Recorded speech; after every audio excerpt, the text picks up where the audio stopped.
ठीक है। हरे कृष्णा।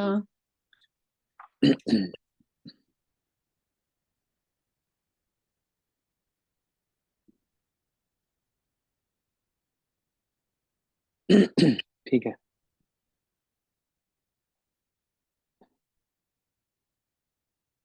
ओम अज्ञानतिमिरन्धस्य ज्ञानाञ्जनशलाकया चक्षुरुन्मिलितं येन तस्मै श्रीगुरवे नमः।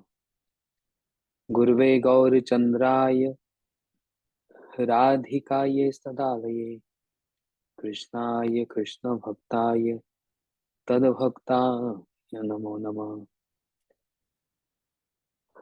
संसारदुःखजलदस्य पतितस्य काम क्रोधादिनक्रमकवलीकृतस्य दुर्वासनस्य निगृतस्य निराशयस्य चैतन्यचन्द्रमम देहि पदावलम्बम्। हे कृष्ण करुणा सिंधु दीनबंधु जगतपथे गोपेश गोपीकांत राधा कांत नमस्तुते। तप्त कांचन गौरांगी राधे वृंदावनेश्वरी वृषभानुसुते देवी प्रणमामि हरिप्रिये। भक्त्या विहीनाय अपराधलक्ष्ये क्षिप्तस्य कामादितरङ्गमध्ये कृपामयि तं शरणं प्रपन्न वृंदे नमस्ते चरणारविंदम। श्री कृष्ण चैतन्य प्रभु नित्यानंद श्री अद्वैत गदाधर शिवासादि गौर भक्त वृंदा। एक बार सभी मेरे साथ बोलो, हरे कृष्णा कृष्णा कृष्णा हरे हरे कृष्णा हरे हरे हरे हरे हरे राम राम राम राम राम राम हरे हरे। हरे हरे। वासुदेव प्रभु, अगर आप इसको कोऑर्डिनेट कर रहे हैं तो सबको म्यूट कर दो। सबकी आवाज मेरे को क्यों आ रही है? हाँ, म्यूट कर दो उनको। चैतन्य चेतामृत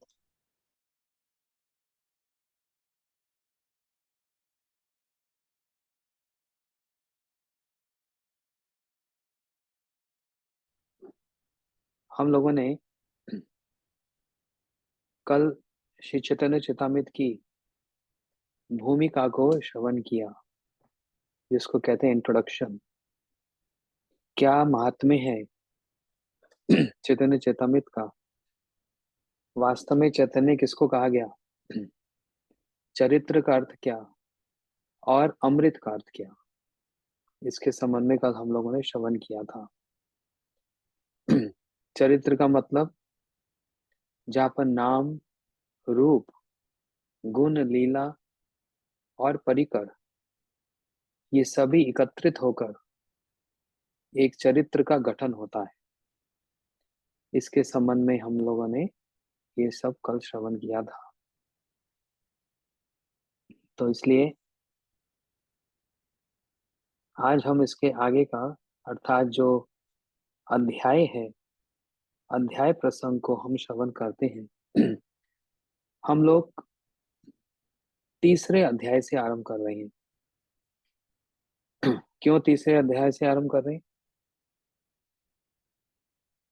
क्योंकि इससे पूर्व जो अध्याय हैं उन अध्यायों में श्री कृष्णदास कविराज गोस्वामी ये विचार करके कि मैं अब वृद्ध हो गया हूं, मेरे हाथ कांपते हैं, कहीं ऐसा ना हो कि सारा जगत अंत लीला से वंचित हो जाए। कहीं ऐसा ना हो। वे अंत लीला महाप्रभु जी के जो जगन्नाथपुरी नीलाचल में रस आस्वादन की जो लीला है, कहीं वो अधूरी ना रह जाए। इसी भय से कविराज गोस्वामी स्वयं लिख रहे हैं कि मैं संक्षेप में ही उस मध्य लीला को मैं वर्णन कर जाऊं, और यदि महाप्रभु की इच्छा इस संसार में मुझको रखने की होगी, तब तो फिर मध्य लीला के पश्चात अंत लीला जो जगन्नाथपुरी की लीला है उसको फिर विस्तार से मैं वर्णन करूंगा। ऐसा उनके मन में एक भय भी था, जिस कारण से उन्होंने मध्य लीला के द्वितीय अध्याय में प्रथम अध्याय द्वितीय अध्याय में अंत लीला को संक्षेप में लिख डाला। यदि महाप्रभु की अंत लीला को किसी को संक्षेप में समझने की यदि इच्छा है तो वो एक अध्याय में ही कविराज गोस्वामी जी ने उसको वर्णन कर दिया।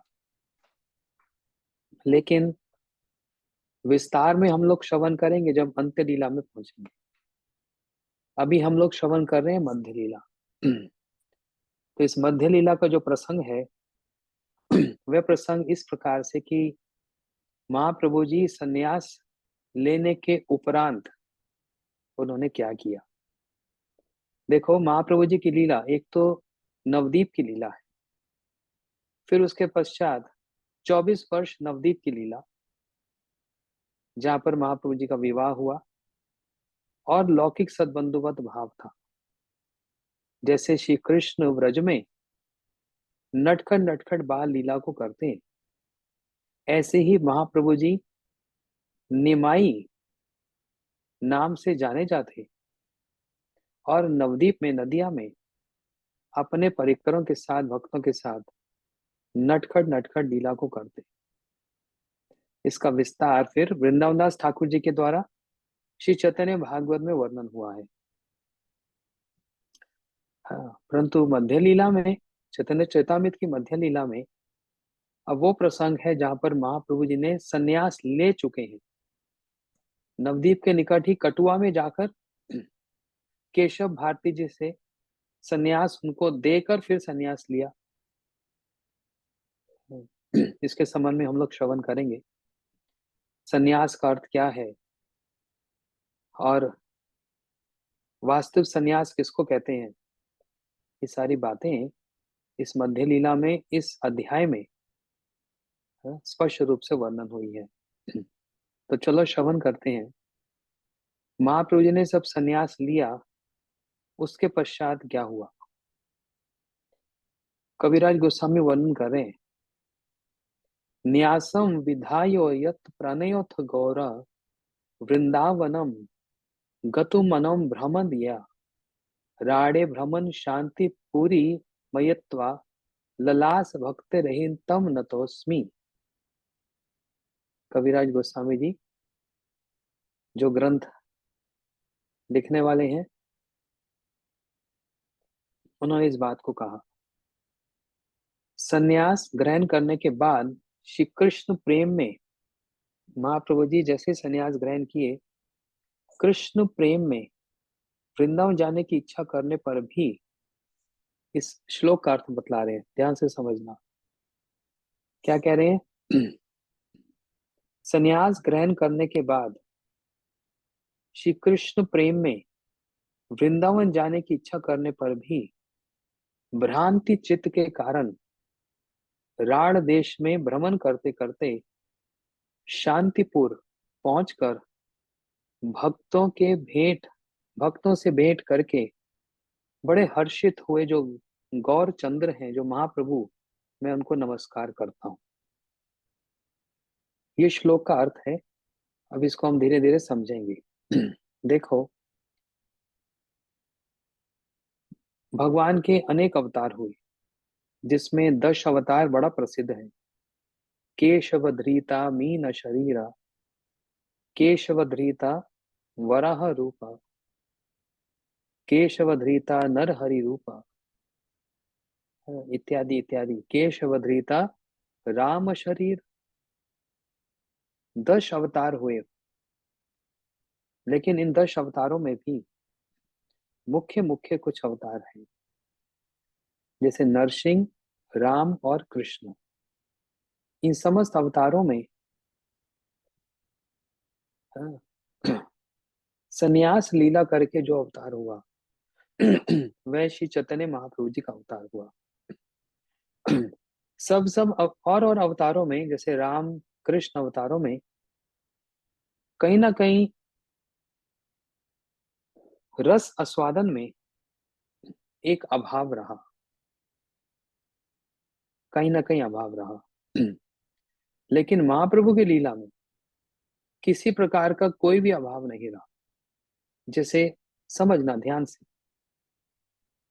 राम जी का अवतार हुआ ना, राम जी के मन में, अच्छा राम जी से पहले नरसिंह भगवान, नरसिंह भगवान प्रहलाद जी को अपनी गोद में बिठाए हुए हैं और पूरा अपने भक्त को अपनी गोद में बिठाकर पूरा रस का स्वादन ले रहे हैं नरसिंह भगवान। लेकिन प्रहलाद जी उनसे अधिक आस्वादन ले रहे हैं। जो भक्त होता है वो अपने इष्ट के सेवा में, समझ रहे हैं, भक्त अपने इष्ट की सेवा में और इष्ट के चिंतन में जितना रस का स्वादन करता है उतना इष्ट भी नहीं कर पाते। इस बात को बड़े ध्यान से समझना। जो भक्त देखो, ये कथा जैसे मैंने कल भी बताया, बहुत सारे नए लोग भी हैं इसमें, बहुत सारे प्राचीन भक्त भी हैं, पुराने भक्त भी हैं। तो मैं बिल्कुल एकदम बैलेंस करके चलूंगा, कुछ नई नई बातें और कुछ फिर तत्व सिद्धांत भी। जो इष्ट होते हैं उनको कहते हैं विषय जाति, ये भोक्ता होते हैं, ये आस्वादन करने वाले हैं, जैसे राम कृष्ण नरसिंह। लेकिन जो भक्त होते हैं इनको कहा जाता है आश्रय जाति। है। देखने में तो लगता है भगवान है, विषय जाति है, भोक्ता है, लेकिन एक बात समझना, ये गौड़िया सिद्धांत को पकड़ना अच्छे से। जो आश्रय जाति होता है ना, वो विषय जाति से अधिक रस का स्वादन करते हैं। कहने का मतलब, भक्त भगवान से अधिक आस्वादन करता है। क्योंकि भक्त किस वस्तु का स्वादन करता है? भक्ति का। और किसका? सेवा का। क्या भगवान भक्ति करते हैं? क्या भगवान सेवा करते हैं? भगवान किसकी भक्ति करेंगे? भगवान किसकी सेवा करेंगे? वो तो भोगता है, सबका स्वादन करते हैं। लेकिन जो भक्त होता है वो अधिक स्वादन करता है। इसलिए नरसिंह भगवान की गोद में प्रहलाद जी बैठे हैं, प्रहलाद अधिक रस का स्वादन करते हैं। ये देखकर नरसिंह भगवान के मन में भी लालसा आ गई। ओहो, मैं तो कभी अपने पिता की गोद में बैठा नहीं। क्योंकि नरसिंह भगवान कहाँ से प्रकट हुए? खंबे से प्रकट हुए। तो मैं कभी अपने पिता की गोद में बैठा नहीं, इसलिए मेरे को नहीं पता कि पिता की गोद में बैठकर जैसे प्रहलाद आस्वादन कर रहा है, ऐसे मैं तो नहीं कर पाया। मैं ऐसा करना चाहता हूँ। ये भावना आई। और ये नरसिंह भगवान की इच्छा पूर्ण हुई रामलीला में, जहां पर राम जी दशरथ महाराज जी की गोद में बैठकर पूरा उस वात्सल्य का स्वादन कर रहे हैं। तीनों माताओं की गोद में बैठकर राम जी पूरा उस रस का स्वादन कर रहे हैं, पूरा। लेकिन राम जी की लीला में भी फिर एक अभाव रहा। क्या अभाव रहा? राम जी के भी कुछ मित्र हैं। राम जी जब उनके साथ विनोद करते हैं, हास परिहास करते हैं, कुछ क्रीड़ा करते हैं, खेलते हैं, वो राम जी के जो मित्र हैं उनके अंदर ये भावना है, राम तो बड़े हैं, ये तो राजकुमार है, तो राजा है। तो जहां पर बड़े छोटे का भाव रह जाता है, वहां पर शुद्ध रूप से उस मित्र भाव, सख्य भाव, मैत्री भाव का स्वादन नहीं हो पाता। तो राम जी के मन में ये इच्छा, हाय ऐसे कोई सखा मिले जिनके साथ हम कुछ अच्छे से खेल कूद लगे, एक साथ बैठकर खाएं। राम जी के मन में इसका मतलब रामलीला में भी कुछ अभाव रह गया। रामलीला में भी अभाव रह गया। वह अभाव पूर्ण हुआ फिर कृष्ण लीला में, जहां पर कृष्ण के जो सखा उनके अंदर कोई ऐसा भाव ही नहीं कि कृष्ण बड़ा है और हम छोटे हैं। बोलते हैं तुम ही कौन बड़ा लोग, तुम ही हम ही सम। तुम कहाँ के बड़े हो, हम तुम बराबर के हैं। कोई ऐसा भाव ही नहीं। और ऐसा हुआ भी। जूठा खाएं, जूठा खिला दें, कंधे पे चढ़ जाए, कंधे पे चढ़ा लें। ये तो किसी भी अवतार में संभव नहीं हो पाया, ये एकमात्र कृष्ण लीला में संभव हो पाया। देखो, ये कृष्ण लीला की एक विशेषता है, ध्यान से समझना। अभी कार्तिक का महीना था ना, दामोदर अष्टकम का पाठ किया। तो एक दिन सुबह ही एक श्लोक की व्याख्या करने के लिए आया सामने। भक्तों ने कहा आप इस श्लोक की व्याख्या कीजिए आज। और वो श्लोक था, रुदम तमुः नेत्रम युग्मं प्रेजान्तम करम भोज युग्मेना सातंक नेत्रम मुहुश्वासकं पातिरेकककण्ठ स्थिते ग्रीव दामोदरं भक्तिपदम् नमं विश्वरं सच्चिदानन्दरूपम् लसद्गुण्डालं गोकुले भजमानम्। क्या मतलब? कृष्ण रो रहे हैं। आप सोचेंगे हम तो महाप्रभु की लीला सुनने के लिए बैठे, ये नरसिंह भगवान, राम भगवान, ये कृष्ण लीला ये कहाँ से आ गई? ये इसलिए समझना जरूरी है क्योंकि ये आधार है, ये एक फाउंडेशन है जो कि बहुत स्ट्रांग होना आवश्यक है। इस फाउंडेशन, इस आधार पर प्रणाम करके तो महाप्रभु की वो लीला समझ पाएंगे, नहीं तो समझ नहीं पाएंगे। सीधा महाप्रभु की लीला पे जंप नहीं कर सकते, छलांग नहीं लगा पाएंगे, है ना। तो रुदम त मोह नेत्र मतलब क्या? छोटे से कन्हैया रो रहे हैं, छोटे छोटे हाथ आंखों पे रखकर। रुदम त मोह नेत्रम युग्मं मृजान्तम, आंखों को कस के मल रहे हैं। क्यों? अरे दो चार आंसू तो निकल आओ। जानबूझकर आंसू को निकालने की प्रयास कर रहे हैं। क्यों? यशोदा मैया के हाथ में छड़ी है और आज मैया ने तो खूब पिटाई करनी है।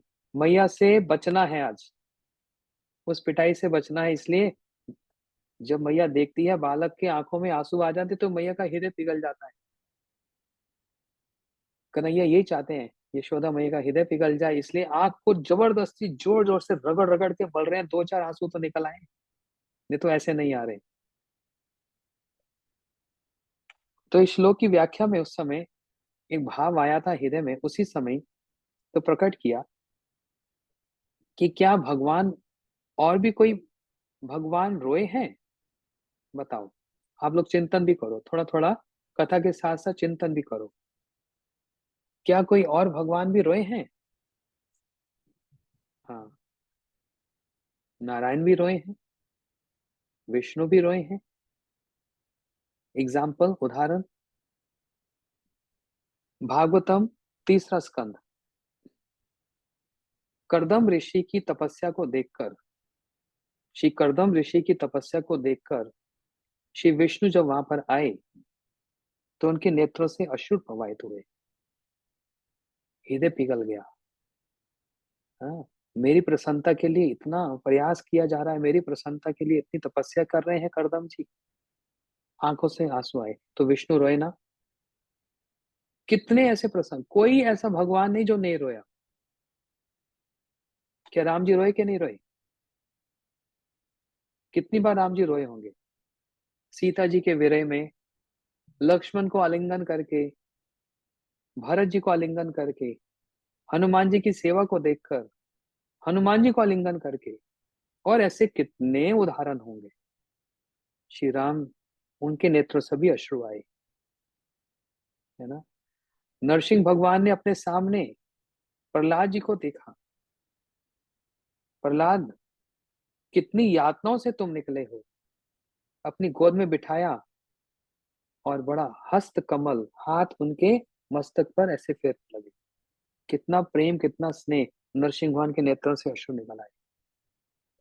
वरा भगवान हिरण्याक्ष से युद्ध कर रहे हैं, वरा भगवान हिरण्याक्ष से युद्ध कर रहे हैं। ब्रह्मा जी ने बस इतना कह दिया, प्रभु संध्या का समय हो गया, और संध्या के समय में इन राक्षसों का बल बढ़ जाता है, आप इससे और अधिक खेलो मत, इसका वध कर दो। हाँ, ये सुनते ही वरा भगवान के नेत्रों से अश्रु आ गए। आहा, ब्रह्मा मेरे सब ऐश्वर्य को जानते हैं, फिर भी कितना वात्सल्य दिखला रहे हैं कि इनका संध्या के समय में बल बढ़ जाएगा। आप और खिलवाड़ मत करो, हमको ये सहन नहीं हो रहा। ये आप पर वार पे वार कर रहा है, प्रहार पे प्रहार कर रहा है ना। तो वरा भगवान भी रोए, नरसिंह भगवान भी रोए, राम जी भी रोए। ऐसे तो और कितने उदाहरण हैं। तो कृष्ण भी अगर रोए हैं, कौन सी बड़ी बात है। अरे कुछ तो विशेषता होनी चाहिए और अवतारों से। सारे अवतार यदि रोए हैं, विष्णु भी रोए, राम जी भी रोए, नरसिंह भी रोए, वरा भगवान और भी, और यदि कृष्ण भी रो रहे हैं इस समय, कैसे रो रहे हैं, रुदम तमोह नेत्रम युग्मं मृजा, है ना।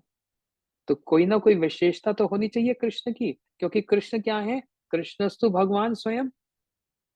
कोई तो वैशिष्ट्य होगा, कोई तो विशेष बात है, क्योंकि ये तो अवतार नहीं, ये क्या है, अवतारी है। ये अवतारी होने पर भी है, इनके अंदर और अवतारों की बात सुनकर आवेश आ जाता है। यही तो एक बात है, गौर लीला में कृष्ण लीला है। गौर लीला में सारे अवतारों की लीला है। वरा भगवान भी, नरसिंह भगवान भी, राम जी भी और कृष्ण भी। इसलिए गौर अवतार, महाप्रभु जी क्या है, अवतार सार गौर अवतार। सारे अवतारों का सार क्या है, श्री चैतन्य महाप्रभु, इनसे बढ़कर और कोई नहीं है। सारे अवतार समूह इनके अंदर हैं। ना सारे अवतार समूह, परंतु उन अवतारों की लीला भी इनके अंदर है। महाप्रभु जी कभी वरा बन जाए, शिवा संगम में महाप्रभु जी वरा बन जाए, महाप्रभु जी नरसिंह बन जाए, महाप्रभु जी ने राम रूप भी दिखला दिया, और महाप्रभु कृष्ण लीला में डूबे रहें और कृष्ण भाव में विभावित होकर राधा जी के प्रेम की वांछा करते रहते हैं। देखो, इसलिए गौर लीला सुनने से पहले ही इन सारे विचारों को यदि सुन लोगे ना, जो कि आप में से बहुत सारे लोगों ने सुना भी होगा, नए भक्तों के लिए कह रहा हूं, तब समझ आएगी गौर लीला। नहीं तो कहीं ना कहीं अपराध की भी एक, कहीं ना कहीं अपराध का भी एक डर है, भय रहेगा कि इतने बड़े भगवान सन्यास क्यों ले लिए। यदि यही अवतारी है, इन्होंने सन्यास क्यों ले लिया, ऐसा क्यों किया, वैसा क्यों किया। अब इन सारी बातों से समझ आएगा। इसलिए थोड़ा सा कृष्ण लीला समझना भी बहुत आवश्यक है। कृष्ण अवतारी है, लेकिन और अवतारों के आवेश भी कृष्ण में आ जाते, जैसे उदाहरण के रूप में सुनना ध्यान से। बाल गोपाल कृष्ण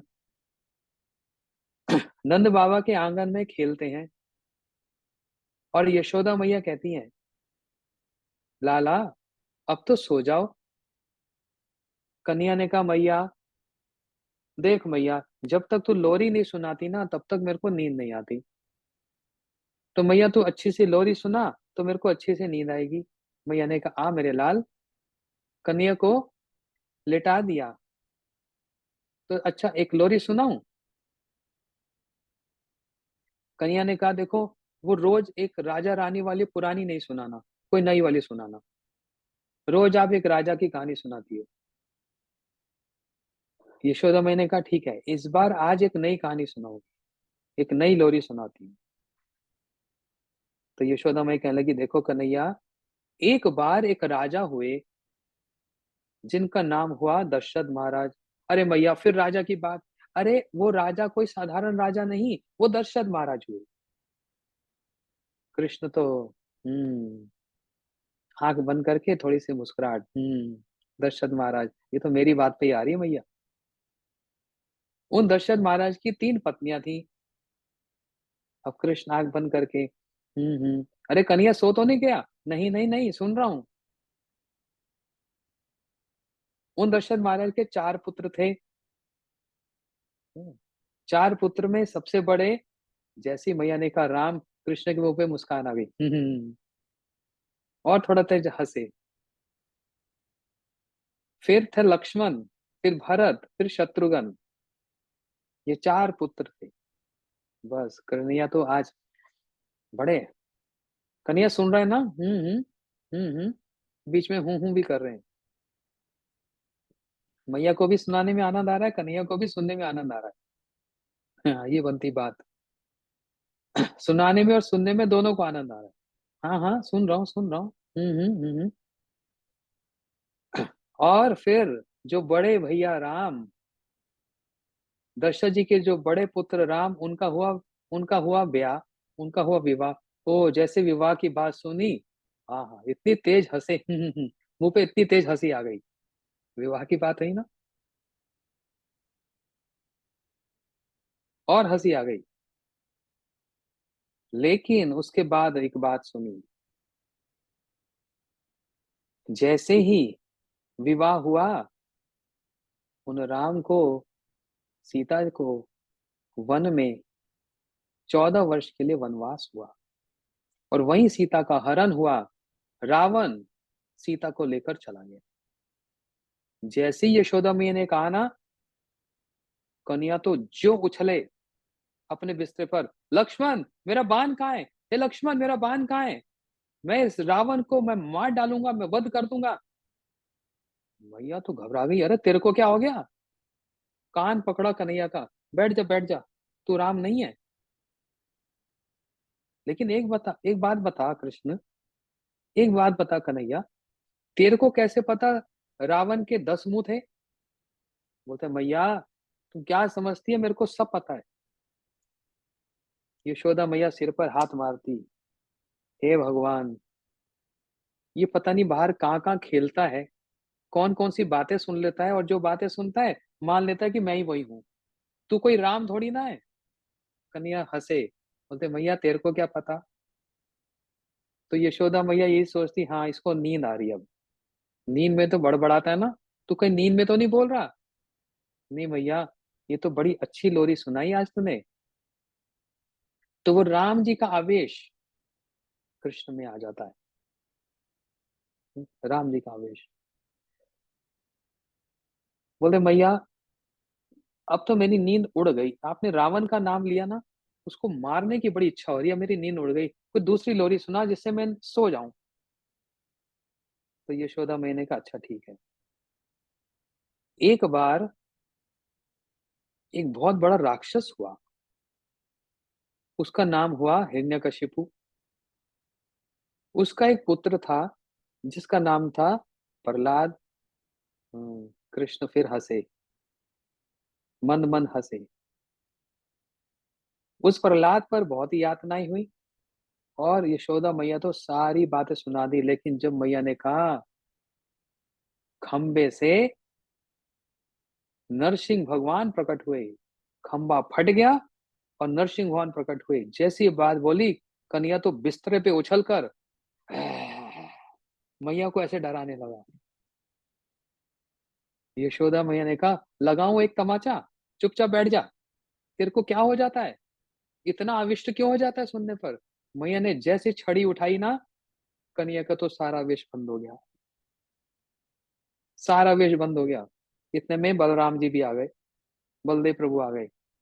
बोलते मैया, तू क्यों कन्हैया को डरा रही है? तू जानती नहीं मैं भी कम नहीं हूं, इसने जब जब अवतार लिया मैं भी इसके साथ साथ था। जब ये राम बना था तो मैं लक्ष्मण बना था, जब ये नरसिंह बना था तो मैं भी शेष अवतार, कितनी बार मैंने शेष बनकर कन्हैया की मैंने सेवा की है ना।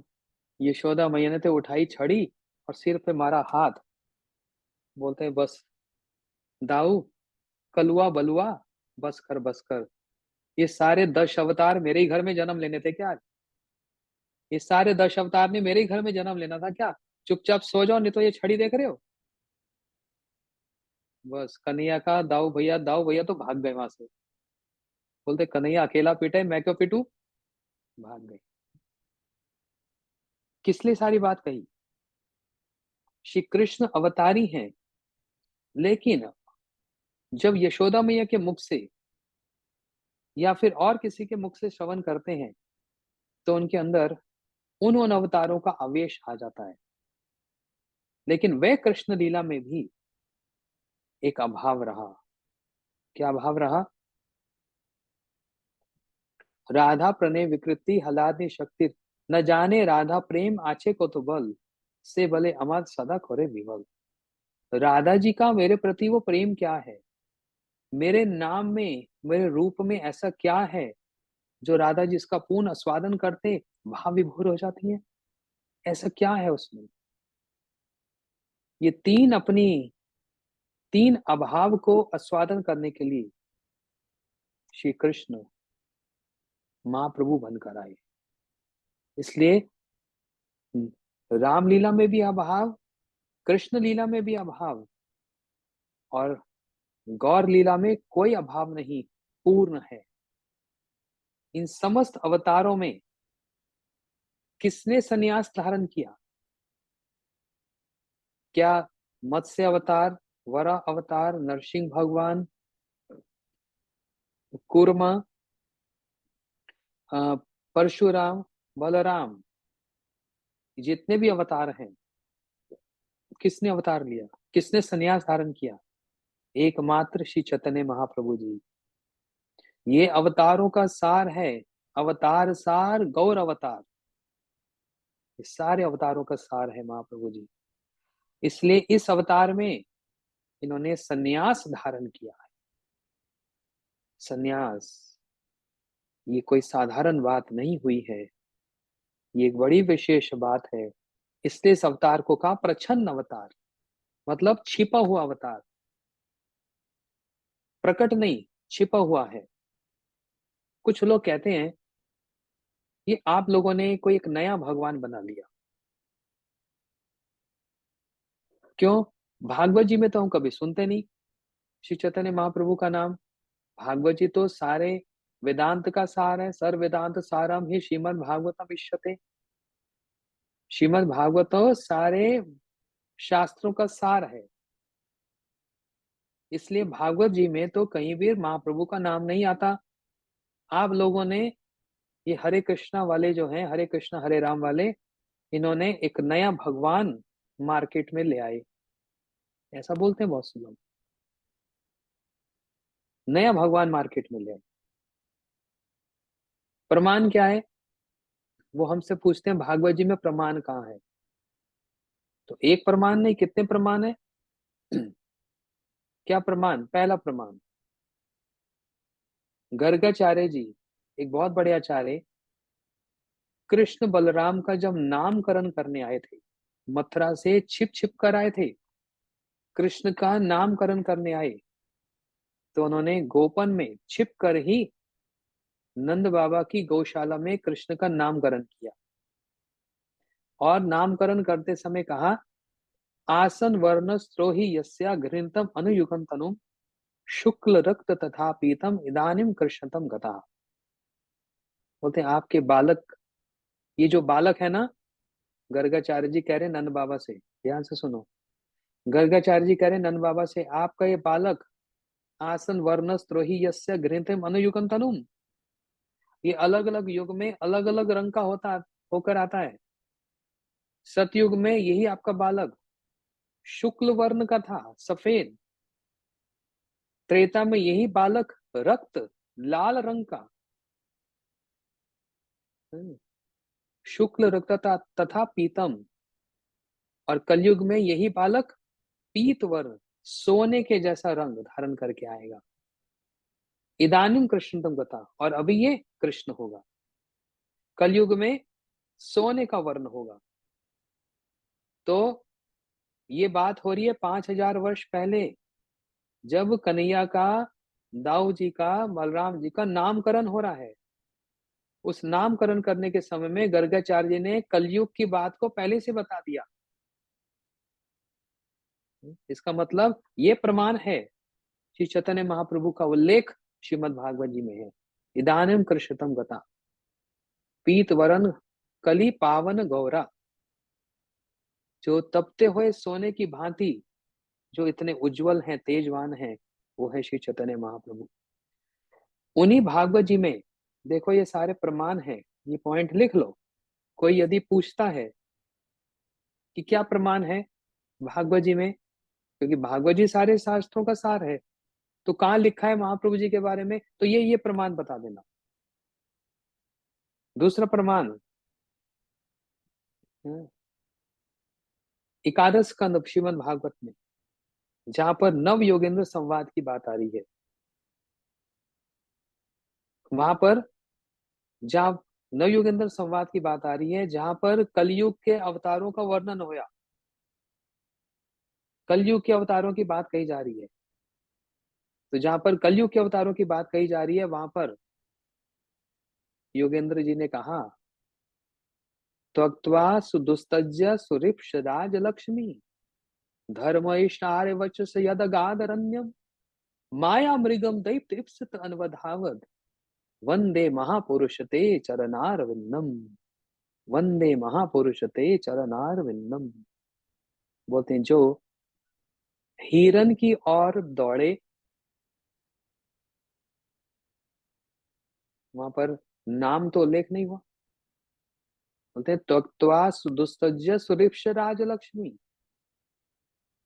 जो अपनी राजलक्ष्मी, अपनी पत्नी को, अपनी शक्ति को छोड़कर गए, किसके पीछे गए, माया मृगम दैत्य इप्सित अनवधावत, जो हिरन के पीछे दौड़े।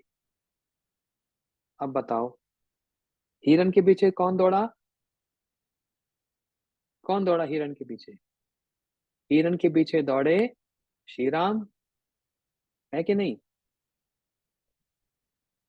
लेकिन बहुत सारे लोग जो भागवत कथा करते हैं ना, वो इस श्लोक को रामलीला से जोड़ते हैं, बोलते हिरन के पीछे तो राम जी दौड़े थे, सीता जी ने कहा मेरे को हिरन चाहिए। लेकिन नवयोगेंद्र संवाद एकादश स्कंद में जहां पर कलयुग के अवतारों की बात कही जा रही है, वहां पर यह श्लोक लगाया है। और राम जी का अवतार कोई कलयुग में थोड़ा ना हुआ, राम जी का अवतार कौन से युग में हुआ, त्रेता युग में हुआ। और यहाँ पर कलयुग के अवतारों की बात आ रही है, इसलिए ये श्लोक राम जी पर नहीं, श्री चैतन्य महाप्रभु जी पर लागू हुआ है। जो माया मृगम देप्त इप्सित अनुवधावत, हम जैसे लोग जो हिरन की तरह रेगिस्तान में घूमते जाते हैं, जहां पर हमको प्यास पानी मिल जाए, मतलब आनंद की खोज में, सुख की खोज में, हम जहाँ चारों तरफ बस दौड़ते जाते हैं, दौड़ते जाते हैं, यहाँ सुख मिलेगा, वहां सुख मिलेगा, पैसा में सुख मिलेगा, बड़े घर में सुख मिलेगा, व्यापार में सुख मिलेगा, और भी जितने प्रकार के स्थूल और सूक्ष्म जहां पर आनंद और सुख की बात है, वो हिरन चारों दिशाओं में, दसों दिशाओं में घूमता रहता है, उसको पानी नहीं मिलता और वो प्यासा ही मर जाता है। हम लोगों की स्थिति भी यही, माया मृगम, माया रूपी मृग, मतलब उस आनंद की खोज में, उस सुख की तलाश में, चारों तरफ सुख ढूंढते हैं, ढूंढते हैं, ढूंढते हैं, लेकिन कहीं पर भी सुख नहीं मिलता। बोलते सोचते हैं विवाह कर लें सुख मिलेगा, फिर सोचते हैं संतान हो जाए सुख मिलेगा, लेकिन विचार करके देखो कहीं है, कहीं मिला सुख, वही दुख में ही परिणत हो जाता है, वह सुख दुख में परिणत हो जाता है। इसलिए सारा जीवन दौड़ते जाते हैं, दौड़ते जाते हैं, दौड़ते जाते हैं, कुछ प्राप्त नहीं होता।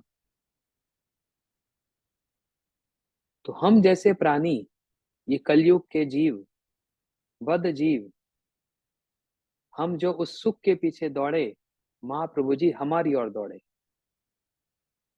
वंदे महापुरुष ते चरणारविंदम, उन श्री चैतन्य महाप्रभु के चरणों में हमारा प्रणाम, जिन्होंने संन्यास धारण किया और जीवों के पीछे दौड़े, वो जीव जो आनंद के पीछे दौड़ रहा है। तो ये श्लोक भागवत जी का श्लोक, जिसका जो प्रमाण है श्री चैतन्य महाप्रभु का नाम भागवत जी में उल्लेख हुआ है। प्रहलाद महाराज जी ने भी कहा, ऐसे बहुत से स्थान हैं। इसलिए समस्त अवतारों में जिन्होंने संन्यास धारण किया वे कौन हुए? श्री चैतन्य महाप्रभु का अवतार। इसलिए यहाँ पर कविराज गोस्वामी जी बतला रहे हैं, संन्यास ग्रहण करने के बाद कृष्ण प्रेम में वृंदावन जाने की इच्छा करने पर भी महाप्रभु जी संन्यास लेने के पश्चात उस कृष्ण प्रेम में डूबे हुए हैं। महाप्रभु जी कौन है? कोई भक्त है ना भगवान है। जब हम लोग स्कूल में पढ़ते थे तो हिस्ट्री की बुक्स में, मेरे को याद है 8th स्टैंडर्ड और 9th ग्रेड की में, हिस्ट्री की बुक में, जब हिस्ट्री की बुक्स में वो पूरा इतिहास लिखा जाता, पढ़ते थे हम लोग, तो उसमें कुछ संतों का नाम भी आता था, तुकाराम जी, तुलसीदास जी, ये सब। तो उसमें महाप्रभु का नाम भी आता था, बस एक पैराग्राफ, दैट्स ऑल। मेरे को अभी भी याद है, वो स्कूल की बुक्स में हम हिस्ट्री पढ़ते थे तो वहां श्री चैतन्य महाप्रभु एक पैराग्राफ होता था, और वहां पर क्या लिखा होता था, हमारा तो वो इंग्लिश मीडियम था तो उसमें लिखते थे he was one of the great devotee of Lord Krishna। Shri Chaitanya Mahaprabhu is one of the a great devotee of Lord Krishna। इतना ही समझे थे। महाप्रभु कौन है? कृष्ण के एक बहुत बड़े एक भक्त हुए हैं। तो ये जो इतिहासकार हैं, जो हिस्ट्री वाले, इनको क्या पता। तो महाप्रभु को एक भक्त के रूप में देखते हैं, लेकिन है महाप्रभु कौन है? स्वयं कृष्ण। राधा कृष्ण मिलित तनु। राधा कृष्ण जब मिलित तनु हो जाते हैं वो श्री चैतन्य महाप्रभु हो जाते हैं। या फिर ये समझो महाप्रभु से ही राधा कृष्ण अलग हुए, वही राधा कृष्ण एक हो गए तो महाप्रभु, और महाप्रभु से राधा कृष्ण अलग हो गए, 1/2, 2/1। ये है महाप्रभु जी। इसलिए कृष्ण मतलब कौन? महाप्रभु स्वयं कृष्ण। और अब वही कृष्ण कृष्ण प्रेम में डूबे हुए हैं, विभावित हैं, और वृंदावन जाने की इच्छा कर रहे हैं। महाप्रभु जी विचार कर रहे हैं मैं वृंदावन जाता हूं, लेकिन भ्रांत चित्त के कारण राढ़ देश में भ्रमण करते करते शांतिपुर पहुंचकर भक्तों से भेंट करते हुए महाप्रभु बड़े प्रसन्न हुए। ये तो एक, जैसे क्या बोलते हैं, एक स्टार्टर है, ये एक सब्जेक्ट है। अब इसका आगे इसी का ही एलैबोरेट है।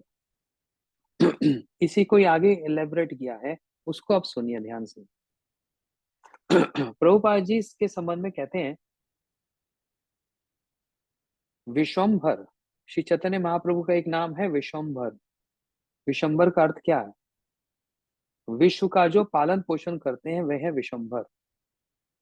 तो विश्व का पालन पोषण कैसे, मतलब कैसे करते हैं? वायु देकर, भोजन देकर, जल देकर, ये विश्व का पालन पोषण नहीं, इसलिए उनका नाम विश्वम्भर नहीं। विश्वम्भर का मतलब जो प्रेम दान देकर सारे विश्व को पालन पोषण करते हैं वो है विश्वम्भर। सबको प्रेम दान देकर। वे प्रेम दान किसी अवतार ने नहीं दिया। और जो अवतार हुए मत्स्य कूर्मा वरा, एक कारण के लिए आए, असुरों को वध किया और चले गए। वरा भगवान आए, हिरण्याक्ष को मार दिया, वैकुंठ चले गए। नरसिंह भगवान आए, हिरण्यकशिप को मार दिया, चले गए। सब इसी प्रकार से। लेकिन श्री चैतन्य महाप्रभु जी ये क्या है? विश्वम्भर। विशंभराय धीमहि। विशंभर का मतलब सारे विश्व का, बहुत से अर्थ हैं। सारा विश्व जिनके अंदर है और जो विश्व में अपनी लीला को संपन्न कर रहे हैं वो है विशंभर। हम जिस विश्व में हैं, सारा विश्व जिनके अंदर है वो है विशंभर। समझ रहे हो? जैसे आप लोग गोकुल की परिक्रमा में गए होंगे कार्तिक में। वहां पर कृष्ण ने एक बड़ी सुंदर, कन्हैया ने बड़ी सुंदर लीला की। मृद भक्षण।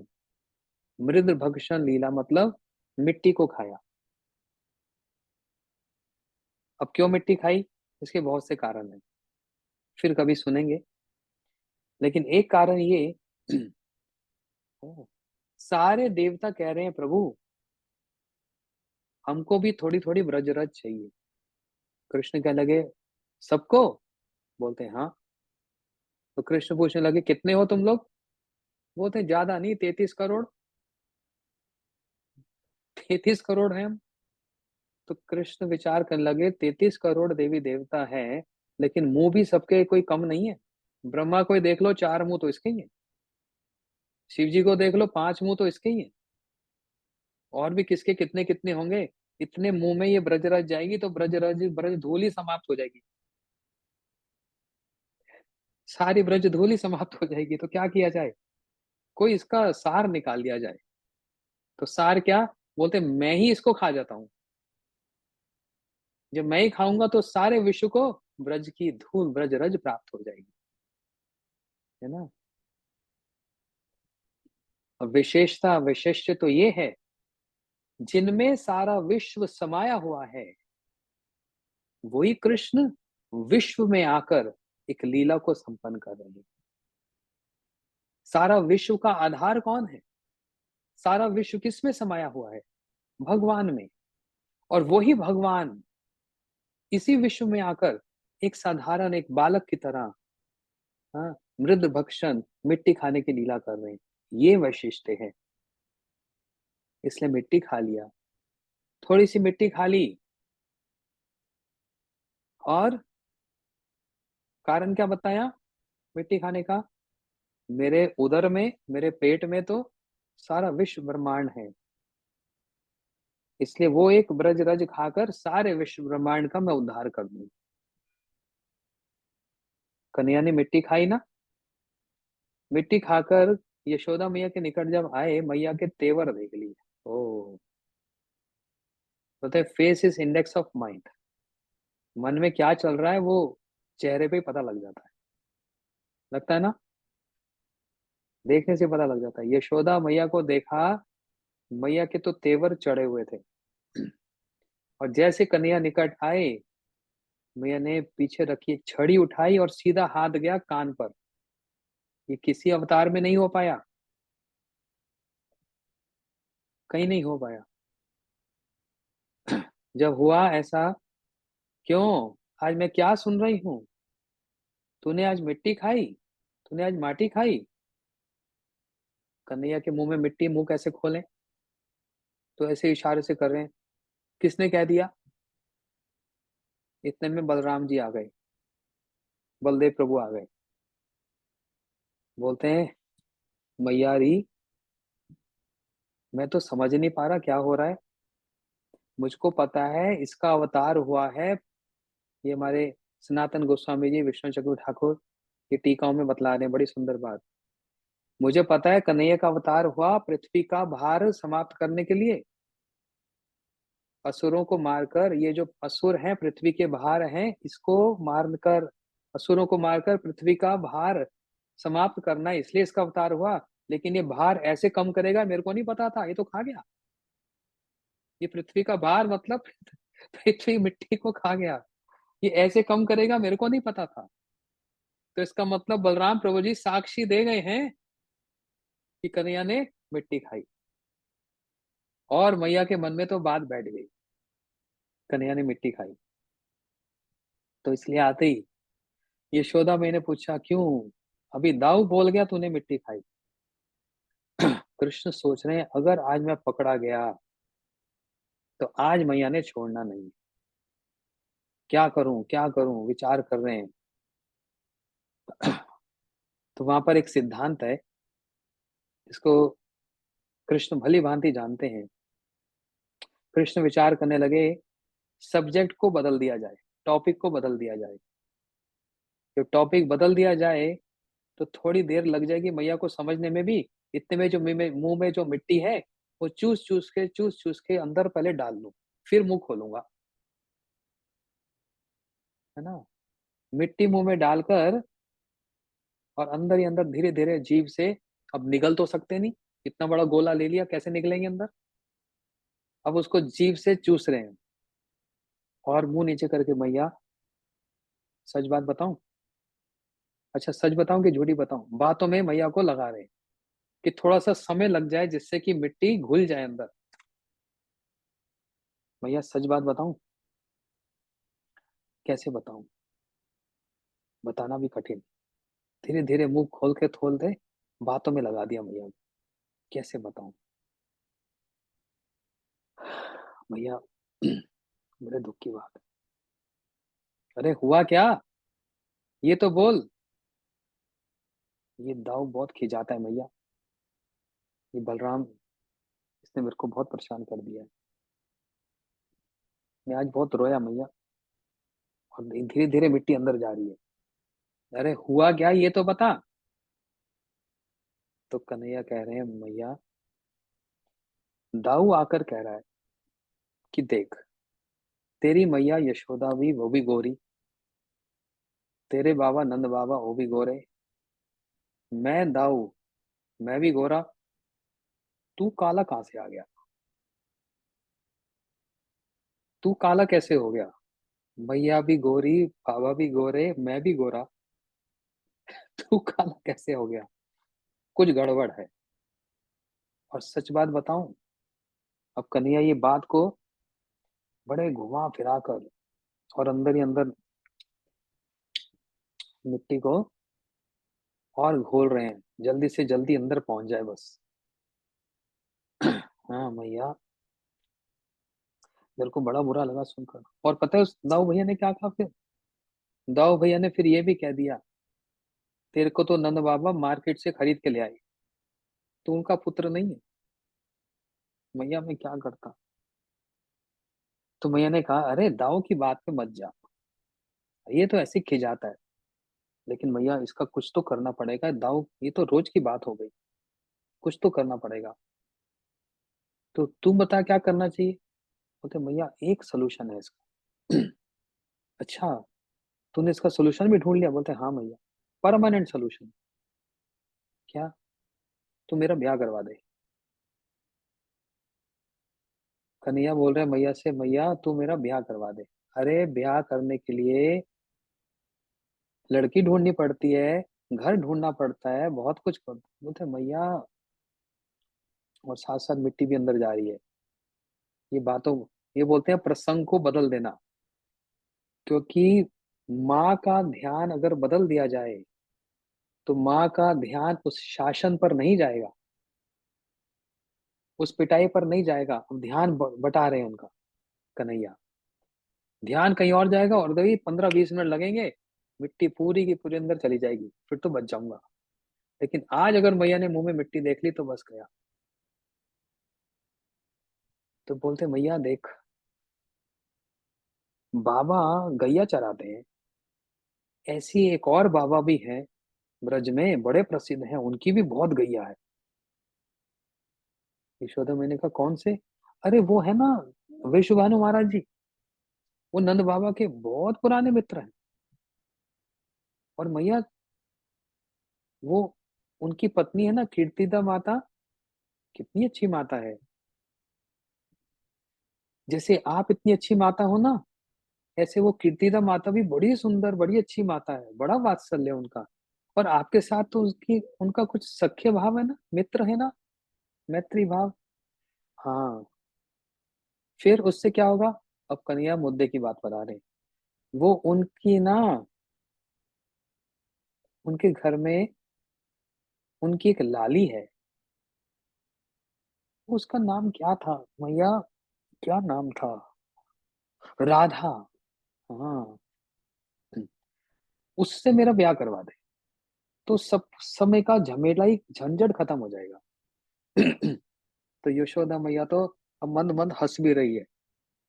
मंद मंद हंस भी रही है कि छोटा सा और कैसे घुमा फिरा कर बड़ी सुंदर सुंदर बातें कर रहा है। तो मैया ने कहा, अच्छा राधा से तेरा ब्याह करा देंगे, तो ये झमेला कैसे निपट जाएगा? दाऊ जो शिकायत लगा रहा है, बोलते मैया फिर तो मैं दाऊ को कह पाऊंगा ना, क्या कह पाऊंगा कि दाऊ यदि तू गोरा है तो मेरी पत्नी भी तो गोरी है, एक के साथ एक को लगाना पड़ेगा। तू यदि गोरा तो मेरी पत्नी भी गोरी है, मैं काला हुआ तो क्या हुआ? बस इतने में तो मिट्टी चली गई अंदर।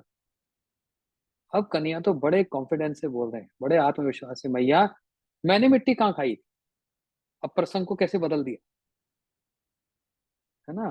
पहले उस मिट्टी का प्रसंग चल रहा था तो घुमा फिरा कर दाऊ को बीच में ले आई। बोलते भैया मैंने मिट्टी कब खाई? ना हम भक्षितम अम्बा सर्वे मिथ्या विष्णसिना यदि सत्यग्रही समक्ष पक्ष में मुखम। भैया मैंने मिट्टी कहाँ खाई? तेरे को विश्वास नहीं होता? मेरा मुंह खोल के देख ले, ये ले ले है। पूरा मुंह खोल कर दिखा दिया। और मैया ने क्या देख लिया? ब्रह्मांड देख लिया, विश्व ब्रह्मांड। इसको कहते हैं विश्व के अंदर जिनके भीतर सारा विश्व समाया हुआ है। ये मैंने लीला संक्षेप में ही सार में बतला दी इस सिद्धांत को समझाने के लिए कि कृष्ण वो माटी क्यों खा रहे हैं कि उस ब्रज रज से मैं सारे विश्व सारे ब्रह्मांडों को मैं पवित्र कर दूंगा। एक एक देवता को क्या दूं? सारे ब्रह्मांड को पवित्र कर दूंगा।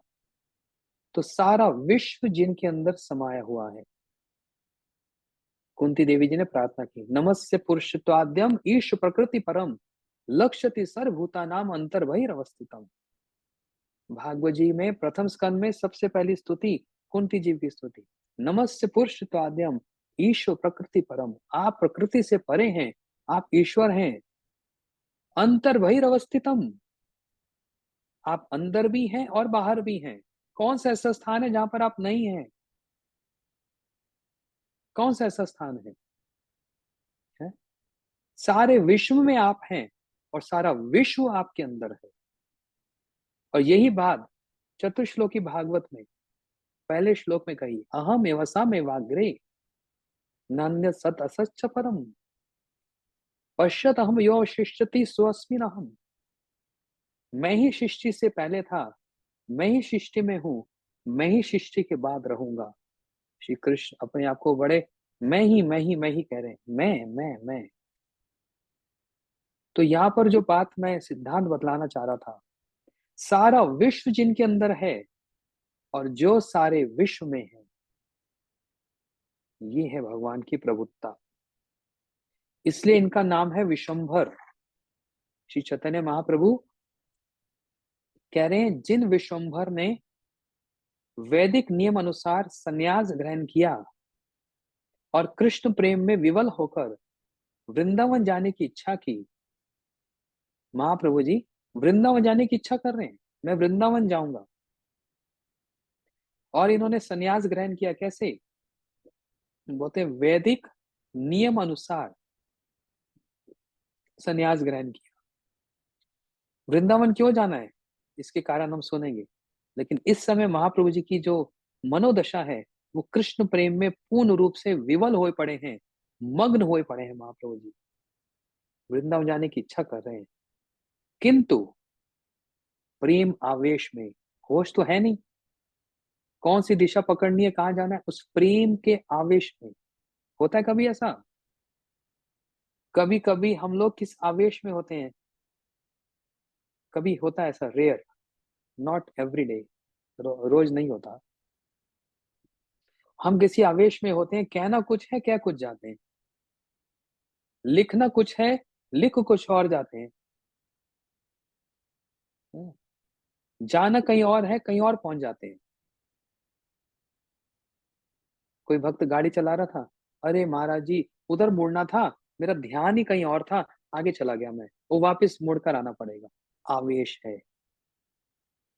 कैसा आवेश है? साधारण सा आवेश है। किसी ने कुछ बात कह दी, वो मन में लग गई, वो आवेश चल रहा है। किसी ने कोई लांछन लगा दिया, कोई दोष लगा दिया, उसका चिंतन चलता रहता है, वो उसमें आवेश हो जाता है। नाना प्रकार के आवेश की स्थिति है। कोई रूठ गया, ठीक से बात नहीं करता, अब उसी में आवेश चल रहा है, अविष्टता चल रही है। जिस तरह से जैसे तैसे बात कर ले, अच्छा मेरी कोई गलती है मैं क्षमा मांग लेता हूँ, ऐसे कितने आवेश, कोई एक दो नहीं, हर एक व्यक्ति का, हर एक प्राणी का अलग अलग अलग अलग, और स्थिति परिस्थिति के अनुसार वो आवेश भी बदलता चला जाता है, उस आवेश में आविष्ट रहते हैं। परंतु ये जितने भी आवेश हैं, ये सारी अवश्यता, ये सारे आवेश एक तरफ, और दूसरी ओर कृष्ण भक्ति रस भावितमति क्रियताम यदि कुतोपलभ्य, एक ऐसा आवेश है जहां पर उन भक्तों का संग जो उस कृष्ण भक्ति में, कृष्ण नाम में आविष्ट हैं, उनके साथ रहकर, उनसे कथा सुनकर, है, उस भाव में आविष्ट रहना ही सबसे बड़ा आवेश है। ये एक साधक पक्ष की बात मैं कर रहा हूं। हम कितने प्रकार के उलझनों में, समस्याओं में, विकारों में आविष्ट रहते हैं, इसकी कोई संख्या ही नहीं है, कोई इसकी लिमिटेशन ही नहीं है। किसी को खाने में आवेश है, किसी को सोने में आवेश है, किसी का किसी में आवेश है। इसको हम स्वयं अनुभव करते हैं कि नहीं करते? We are absorbed all the time in so many things.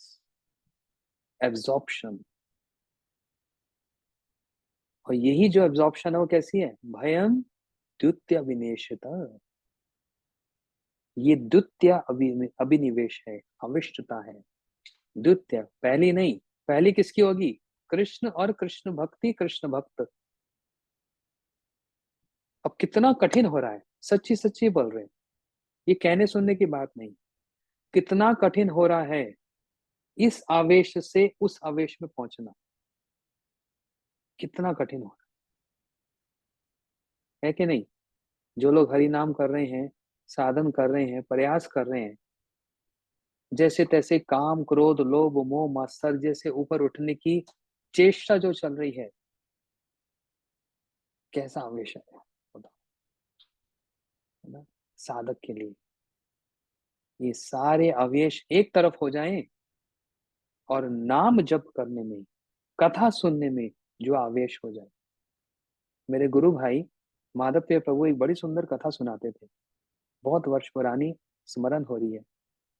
एक बार गोवर्धन में बहुत सारे बाबा रहते हैं, भक्त रहते हैं। एक भक्त बेचारे के पास छोटा सा एक चूल्हा, उस पर रोटी बनाता है। इतने में बाहर एक भक्त भिक्षा मांगते मांगते, माधुकरी करते करते पहुंच गया। भिक्षा दे दो, भिक्षा दे दो, राधे राधे बोलते पहुंच गया। तो ये जो भीतर में जो भक्त थे, जो रोटी बना रहे थे, उन्होंने कहा, अरे बाबा भीतर आ जाओ, मैं रोटी बना रहा हूँ, गरम गरम खा लो। तो वो रोटी बना रहा था, ऐसे तवे पर रखा। इतने में वो जो भक्त बाहर से आया, उन्होंने पूछा, महाराज आप गोवर्धन में ही वास करते हो? बोलते हाँ। अच्छा गोवर्धन जी की कुछ महिमा सुना दो तो, मैं सिर्फ खाने थोड़ा आया, कुछ सुनूंगा भी तो आपसे। तो जब गोवर्धन की महिमा सुनाने लगे, ऐसे ऐसे रोटी ली, तवे के ऊपर हाथ रख दिया, और तवे के ऊपर हाथ रखकर अब गोवर्धन जी में ऐसा आविष्टता हो गई, ऐसा आवेश हो गया, गोवर्धन की महिमा ही सुनाने लग गए बस। और हाथ तवे के ऊपर है, ऐसे गरम, उनको होश ही नहीं, उनका हाथ जल रहा है, उनको पता नहीं। किसी का हाथ जल जाए पता ना लगे, ऐसा हो सकता है? नहीं हो सकता। इसको बोलते हैं आवेश, इसको बोलते हैं आविष्टता। हाथ जल गया, पता नहीं लग रहा। तो वो जो कथा सुन रहे थे ना, उनको थोड़ी सी गंध आई। बोलते हैं ये मांस कौन पका रहा है? गोवर्धन में कोई मीट बनाता है, मांस कोई बनाता है? ऐसा हो नहीं सकता। तो बोले महाराज ये मीट का, जैसे ही महाराज बोलकर उनको हिलाया, उनका आवेश भंग हो गया, तब उनको लगा उनका हाथ जल गया। पूरा हाथ जल गया। उससे पहले हाथ जल रहा था, पता नहीं लग रहा था। इसको कहते हैं आवेश, इसको कहते हैं अविष्टता। हमारे गुरु महाराज जी, जब ये अभी उनकी अभी दीक्षा नहीं हुई थी, 19 ऑलमोस्ट 1921 1921 में कलकत्ता में प्रभुपाद जी की कथा सुनने जाते थे। और ऑफिस से आकर, संध्या के समय में ऑफिस से आकर स्नान करके, वस्त्र बदलकर, जूता बदलकर प्रभुपाद जी की कथा सुनने के लिए पैदल जाते थे, 3-4 किलोमीटर पैदल। रोज ऐसा होता। एक दिन गुरु महाराज जी ऑफिस से लौट कर आए, स्नान किया, वस्त्र बदले, जूता जब बदला, उस जूता के अंदर था एक बिच्छू।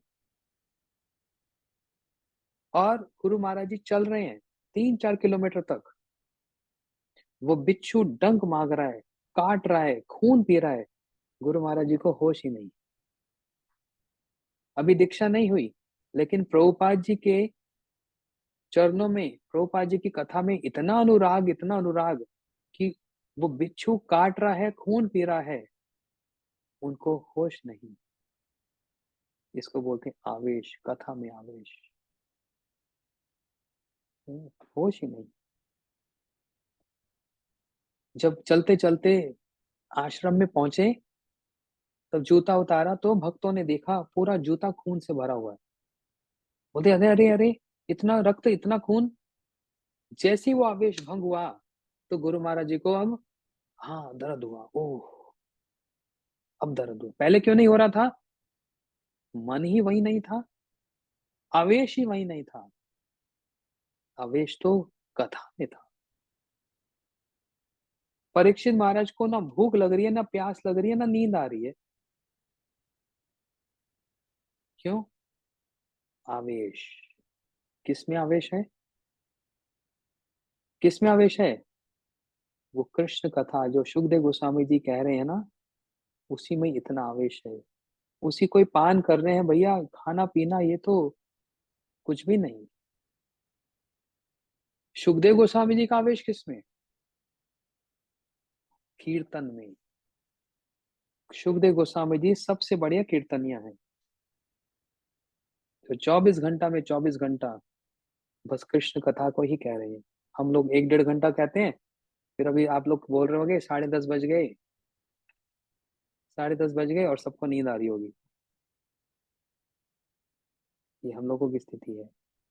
सुखदेव गोस्वामी जी कथा कह रहे हैं, ऐसा आवेश, बस उस आवेश में होश ही नहीं। ऐसे कितने उदाहरण हैं। तो किसकी कहाँ आविष्टता है, कहाँ आवेश है, ये देखना पड़ेगा। श्री चैतन्य महाप्रभु जी, ये तो अवतारों के भी अवतारी, और सारे अवतारों का सार, इनका आवेश कहाँ है? महाप्रभु जी का आवेश कहाँ है? कृष्ण प्रेम में। राधा जी के भाव को, राधा जी के भाव में विभावित होकर, उस कृष्ण प्रेम में आविष्ट होकर, विवल होकर वृंदावन जाने की इच्छा कर रहे हैं। लेकिन प्रेम आवेश में भ्रमवशता, भगवान को कभी भ्रम नहीं हो सकता। भ्रम हम लोगों को होता है, साधकों को। लेकिन यहाँ पर जो महाप्रभु जी को भ्रम हो रहा है, वो कोई साधारण भ्रम नहीं, प्रेम के आवेश में वो भ्रम हो रहा है। और इसलिए उस भ्रम के कारण वृंदावन जाने की बजाय महाप्रभु जी शांतिपुर पहुंच गए, जहां पर श्री अद्वैताचार्य जी रहते हैं। और वहां शांतिपुर में पहुंचकर भक्तों के साथ मिलकर उनको बड़ा आनंद हुआ। तो कविराज गोस्वामी कह रहे हैं, मैं उन गौर सुंदर को, उन महाप्रभु जी को प्रणाम करता हूँ, नमस्कार करता हूँ, जिनको अपने भक्तों से मिलकर कितना आनंद और कितना सुख लगा है। मैं उन महाप्रभु जी को प्रणाम करता हूँ। इसी के साथ कथा को यही विराम देते हैं। बाकी की कथा हम लोग फिर इसी समय कल श्रवण करेंगे।